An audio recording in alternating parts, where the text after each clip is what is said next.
Halo semuanya, pada pertemuan kali ini kita akan membahas terkait lembaga keuangan bank, yang dimana ini diperuntukkan untuk kelas 10 pada fase E. Di sini sudah kakak sediakan bentuk PowerPoint untuk mempermudah pembelajaran kita pada hari ini. Sebelum kita memulai, kakak ingin tanya dulu, apakah kalian pernah mendengar terkait bank? Jikalau iya, kalian mendengarnya dari siapa? Apakah dari orang tua? Apakah dari saudara, teman? Atau mungkin diri kalian sendiri sudah melakukan kegiatan atau mencoba layanan-layanan yang disediakan oleh bank? Nah, pada bab kali ini kita akan membahas lebih mendalam terkait bank ya. Pada slide selanjutnya kita akan membahas tentang apa? Yang pertama, tentang lembaga keuangan bank.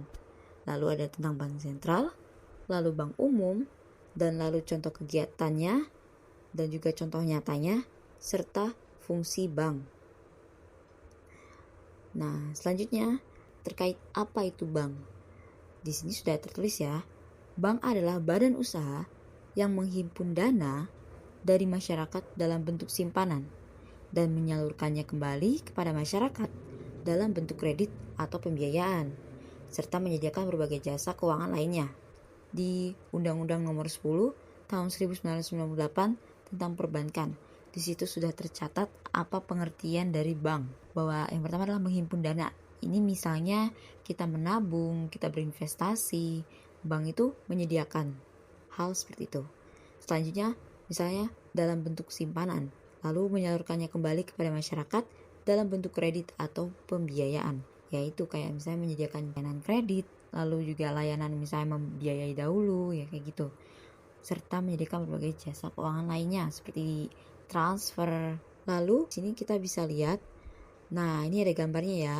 Yang pertama penyimpanan uang, lalu yang kedua adalah menyalurkan dana dalam bentuk pinjaman. Misalnya kalau yang ini di gambar tertulis pinjaman BRI selain KUR bisa diajukan online. Nah di sini tuh seperti memberitahu bahwa melakukan peminjaman itu tidak perlu secara offline lagi, bisa diajukan secara online seperti itu. Selanjutnya ada menyediakan layanan jasa ya.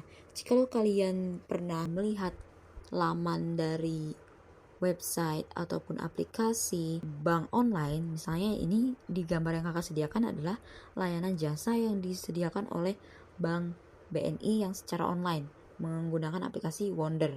Di situ tuh ada banyak transaksinya tuh menggunakan BNI Mobile Banking ya.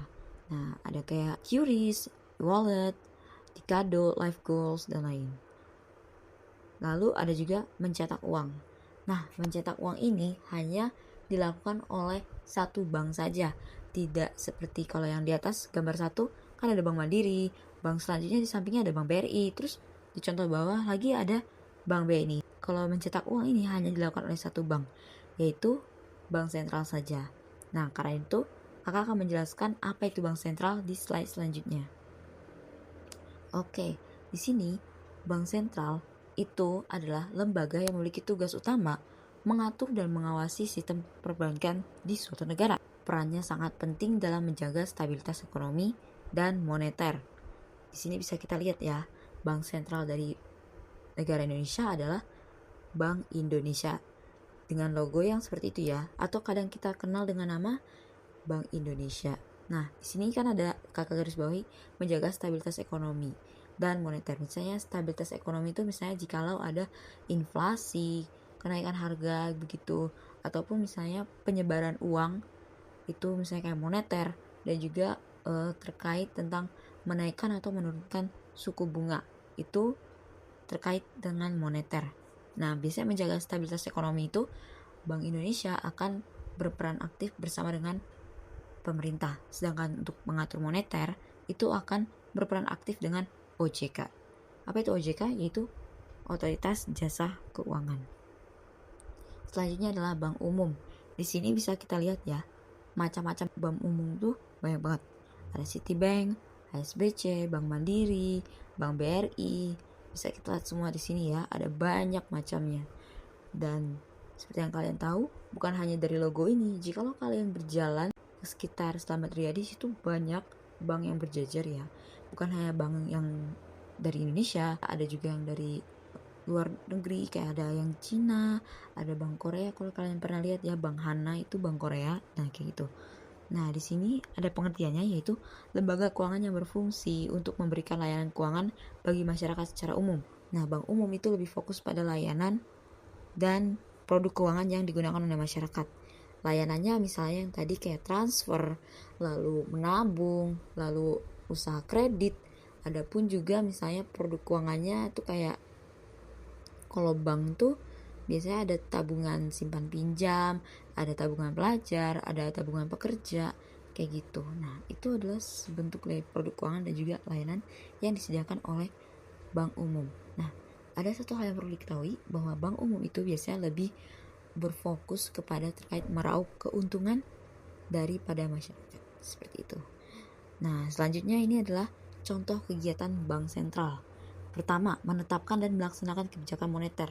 Seperti yang tadi ya, menaikkan dan menurunkan suku bunga, ataupun mengatur bagaimana penyebaran alur uang di Indonesia itu diatur oleh bank sentral, yaitu Bank Indonesia.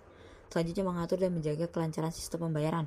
Misalnya itu pembayaran online, yaitu misalnya pakai kris, itu diatur oleh Bank Indonesia, yaitu bank sentral. Lalu menjaga stabilitas sistem keuangan nasional dan mengatur menerbitkan uang rupiah. Nah, itu dia. Jadi yang mengeluarkan uang di Indonesia itu hanya dilakukan oleh bank sentral saja. Bank umum tidak melakukan hal itu. Kenapa? Karena bank sentral adalah Bank Indonesia, yang dimana dia tuh emang mengatur dan menjadi inti dari kegiatan keuangan di Indonesia. Selanjutnya adalah contoh kegiatan bank umum. Bisa kita lihat adalah menghimpun dana dari nasabah, yaitu misalnya tadi berupa kredit atau debit. Kalau debit dia kita menabung ke bank, kalau kredit itu biasanya bank membayarin kita terus nanti kita bayar balik ke bank. Jadi kayak kita ngutang ke bank gitu ya. Itu menghimpun dana dari nasabah. Lalu selanjutnya tempat penyimpanan dana dan barang berharga. Di sini maksudnya bisa bentuk uang, bisa bentuk obligasi, ataupun bisa bentuk emas. Ada juga kayak gitu ya. Ataupun bentuk saham. Nah, itu bentuk penyimpanan dana. Lalu adalah memberikan layanan kredit. Misalnya kayak kredit motor, mobil, rumah.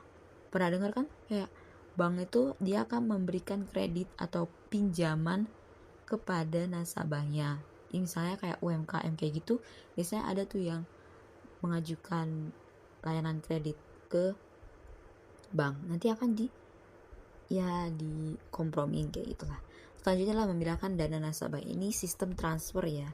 Misalnya dari bank ini ke bank ini ataupun sesama rekening, seperti itu. Nah, selanjutnya adalah terkait contoh dalam kehidupan sehari-hari. Nah, yang pertama, di sisi kiri kita adalah terkait apa yang dilakukan oleh Bank Indonesia. Misalnya nilai tukar rupiah melemah atau harga barang impor naik, itu akan dilaksanakan oleh Bank Indonesia, berkaitan dengan Bank Indonesia. Kalau pembayaran QRIS atau kris itu dengan Bank Indonesia. Lalu pencetakan uang yang dikeluarkan oleh Bank Indonesia juga. Nah, di sisi kanan adalah yang dilakukan oleh bank umum. Misalnya siswa menabung di tabungan pelajar atau simpel kayak gitu, atau orang tua siswa mengambil kredit kendaraan, ataupun siswa membeli makanan di kantin menggunakan kris. Ingat ya, menggunakan kris dan juga mengontrol kris itu beda. Mengontrol itu otoritas yang lebih tinggi, yaitu dilakukan oleh Bank Indonesia. Sedangkan menggunakan kris itu artinya suatu bank menyediakan atau menerapkan layanan yang sudah disediakan oleh Bank Indonesia di suatu bank umum, di mana nanti bank umum akan mempermudah bagi nasabah untuk menggunakan kris, seperti itu. Nah, dari penjelasan materi tadi, apakah ada yang mau ditanyakan? Bisa langsung saja berkomentar di link yang nanti akan kakak kirim ya.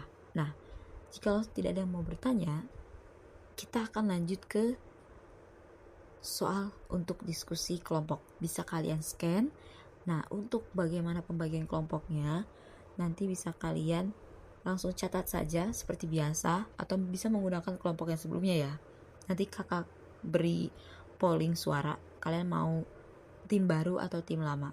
Nah, setelah itu nanti kita akan melakukan asesmen sumatif. Setelah ini sama, nanti kalian tinggal scan saja lalu langsung mengerjakan. Oke, sekian atas isi dari PowerPoint terkait materi lembaga keuangan bank kali ini. Terima kasih atas perhatiannya. Semoga kalian terus mengingat materinya. Dan jangan lupa kita akan langsung mengerjakan terkait diskusi kelompok. Oke, sekarang mari kita berpindah ke diskusi kelompok. Untuk video ini, pembelajarannya sudah akan kakak selesaikan. Terima kasih dan semangat selalu belajarnya. Selamat bertemu kembali. Sampai jumpa.